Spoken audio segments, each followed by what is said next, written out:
ఒడిశాలో ఘోర రోడ్డు ప్రమాదం జరిగింది. నేషనల్ హైవే 18 బరిపడ దగ్గర తెల్లవారుజామున యాత్రికులతో వెళ్తున్న బస్సు ట్రక్కును ఢీకొట్టింది. ఈ ప్రమాదంలో 3 స్పాట్లోనే చనిపోయారు. 20 మందికి తీవ్ర గాయాలయ్యాయి. హైదరాబాద్ ఛత్రినాకకు చెందిన 30 మంది తీర్థయాత్రికులు వెళ్లారు. బీహార్ నుంచి తిరిగొస్తున్న సమయంలో ట్రక్కును బస్సు ఢీకొట్టింది. ఈ ప్రమాదంలో బస్సు ముందు భాగం తుక్కుతుక్కైంది.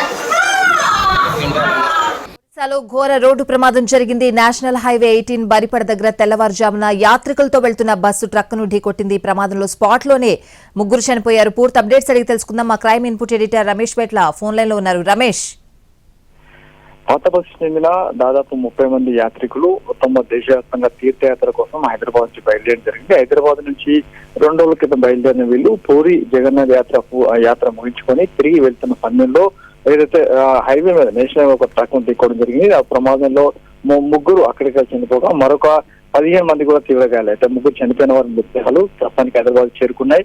మిగతా వారందరూ కూడా ఒక ప్రైవేట్ హాస్పిటల్ చికిత్స పొందుతున్నారు. అయితే తీవ్రంగా సీరియస్ గా ఉన్న వాళ్ళందరూ కూడా ప్రస్తుతానికి అయితే ఒడిశాలోనే ఉండిపోయారు. మిగతా వాళ్ళు మామూలు గాయాలైన వాళ్ళందరూ కూడా ప్రస్తుతానికి హైదరాబాద్ తీసుకురావడం జరిగింది. వీరు చనిపోయిన వారి మృతదేహాలు కూడా హైదరాబాద్ రావడం జరిగింది. అయితే వీళ్ళు దేశవ్యాప్తంగా తీర్థయాత్ర కోసం ఇక్కడ 3 రోజుల క్రితం హైదరాబాద్ నుంచి బయలుదేరి వెళ్ళడం జరిగింది. వెళ్లి అటు పూరి జగన్నాథ్ యాత్రను ముగించుకొని అటు మిగతా యాత్ర కోసం వెళ్తున్న స్వర్ణంలో నేషనల్ హైవే పైన ట్రక్ ఢీకొనడంతో ప్రమాదం సంభవించిందని చెప్పి యాత్రికులు చెప్తున్నారు. అయితే సంఘటన సంబంధించి ప్రస్తుతానికైతే ఆ యాత్రికులంతా కూడా తీవ్ర ఆందోళన ఉన్నారని చెప్పవచ్చు. Right Ramesh, thank you.